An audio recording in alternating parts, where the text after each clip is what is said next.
We are heading to the Basque Country. This is a region in the very southwest of France and further into Spain. We have never been there and are curious about the weather of the country and the people because our knowledge so far is very theoretical. We have read about the Basques, their unique culture, language, and landscape, about the picturesque villages, the green hills at the foot of the Pyrenees Mountains, the rugged coastline, and the excellent gastronomy. And now we are curious to see how what we have read matches the reality.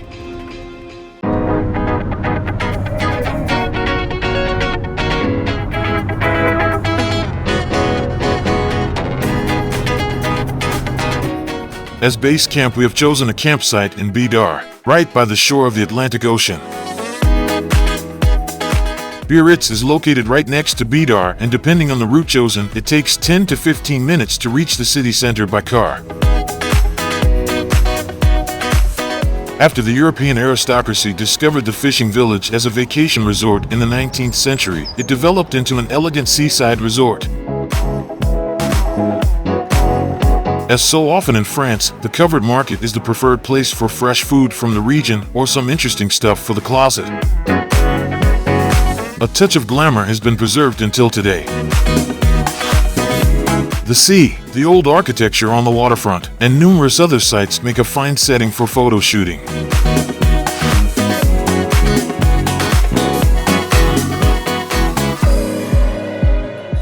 For the whole family, a visit to the aquarium is a truly special treat. At the junction of the Nive and Adour rivers, Bayonne was built and is an important economic center to this day. The city is young and we got a feel for its vitality. We visited the Basque Museum, which presents the history of the city.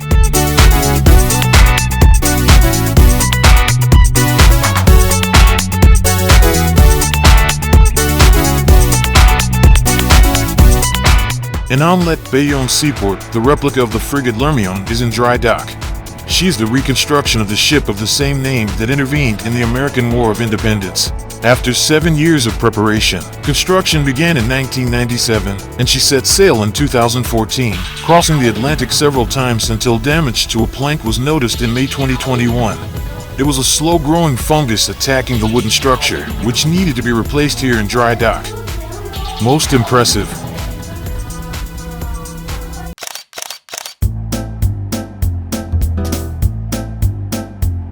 Sar is a small village in the Western Pyrenees and has two attractions. One of them is the local mountain of the region, La Rune. The mountain is a good 900 meters high, allows a great experience in nature either with the old cog railroad, which was installed in 1924 and has its base station at the pass of St. Ignatz, or, depending on the chosen route, 3.5 to almost 5 hours on foot. A good half hour we travel by train and enjoy these pictures.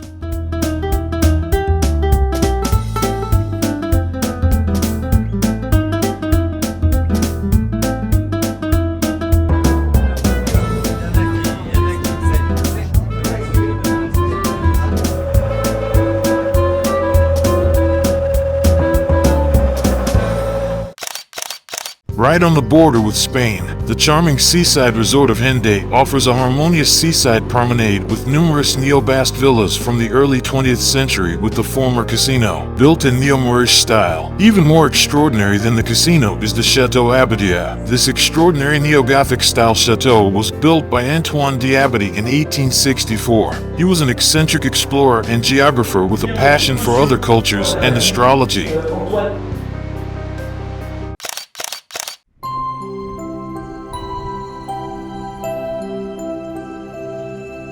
Sar is a small village with half-timbered houses, good restaurants, and an impressive church.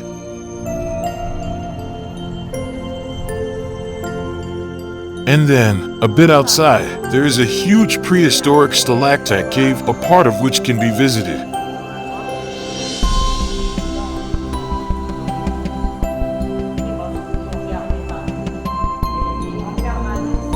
We learned from our guide that the cave was used as a dwelling, shelter from cold and wild animals, or more recently as a warehouse.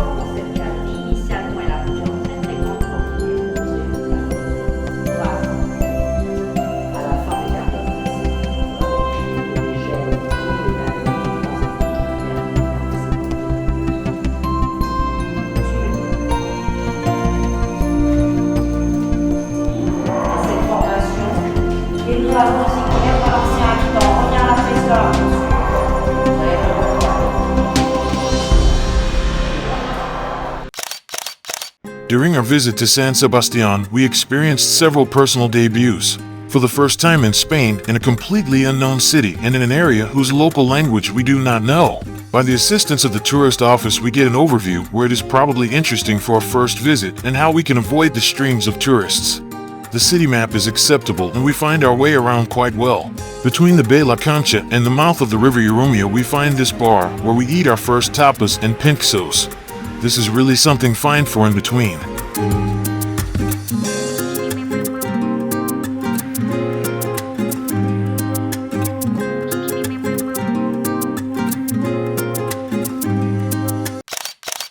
Cambo-les-Bains is located on the southwestern bank of the Nive River.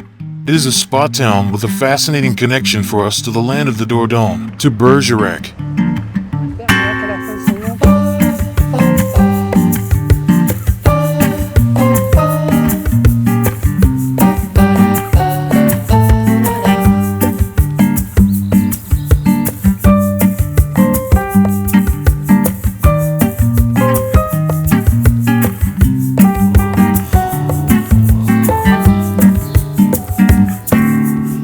Creator of Cyrano de Bergerac, Edmond Rostand, has his estate here Villa Arnaga, just outside the town area.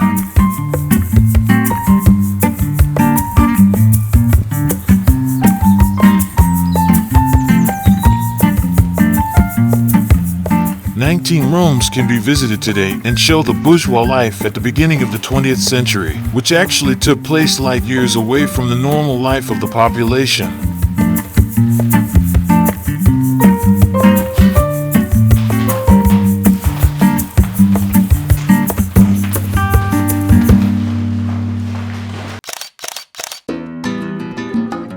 Life seems to be a breeze in this attractive town.